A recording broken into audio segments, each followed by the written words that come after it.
people make resolutions to work out more or eat less, maybe find more time to read. It's all about them. But this year, are you more concerned about your relationships with the people around you? It's a pretty common New Year's resolution. Our friend Dr. Karen Ruskin is in our Open Door Green Room. Hey, good morning. She's going to show us why fixing your relationships with others might just help you as well. We can't wait to talk to you. Good morning.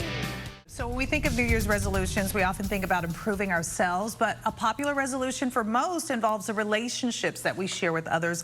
In fact, here's the deal. The better our personal relationships with others are, it leads to you being happier.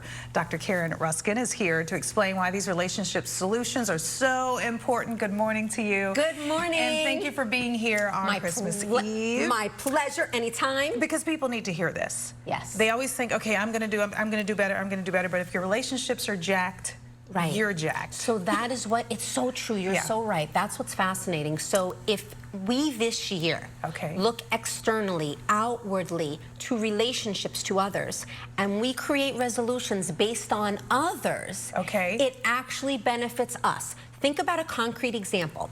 When you're not having a healthy relationship dynamic with your child, or with your spouse, or at work, you don't feel well emotionally or physically. So the significance of looking outward this year is that it will affect us internally in a positive way. So kind of a selfish thing. Yeah. Well, here's the thing. I think a lot of people, when they, when they think about fixing themselves, maybe the problem is with relationships overall is you don't know how to resolve by thinking about the other person. How do you even start doing that? So that's a really good point. So one really good technique is the lens shift.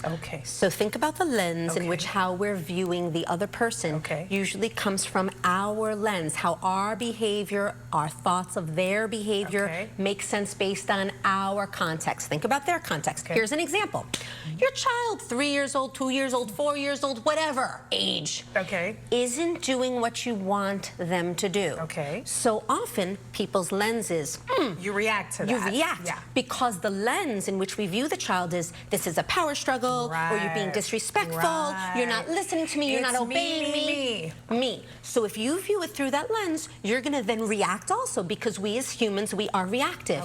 Okay, ready? Wah, wah, pow. Is that a different pair of lenses? Lens shift. So you put on the lens shift, and then you think, you know what? Positive reframe of the lens.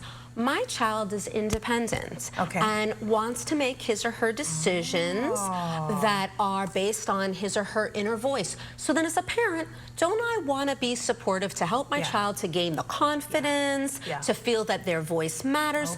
So once you switch the lens, think about how your response is going to be, which is so much kinder and more compassionate, and the arguing is going to go down, and the better relationship is going to go up. So if your New Year's resolution this year is to have a better relationship with your child or your spouse or someone at work, utilize the technique lens shift, positive reframe.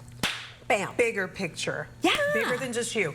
Really quickly, we don't have a lot of time. I want you to make the same type of example for your significant other, because it's different there. Because this is an adult. It's probably easier to lens shift when it comes to kids. Okay, so you're ready. Significant adult, spouse, mate, boyfriend, girlfriend, whatever. Friends. So often that is because the other person says something that irritates you, you feel affected by, you feel that they're not hearing you. The most common resolution then for relational is, instead of feeling that my mate isn't hearing me, isn't getting me, isn't understanding me, isn't hearing my voice, how do I hear their voice so they can hear mine?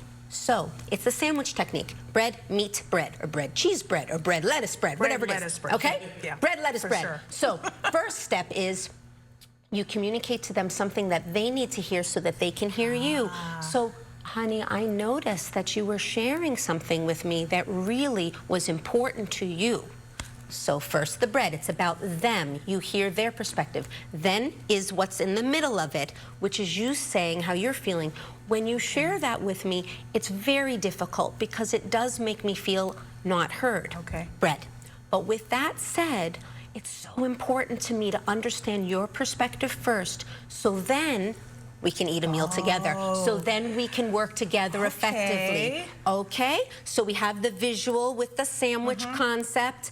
It's all about them first so that they can hear you, so then you can say your perspective, so then you tell them that they're important, then you understand their perspective, and then they can hear yours. I like it. Okay? And just changing that mentality for yourself, you're working on yourself too while working on the others. I like this. So. It's a buffer. It's a Jedi mind trick.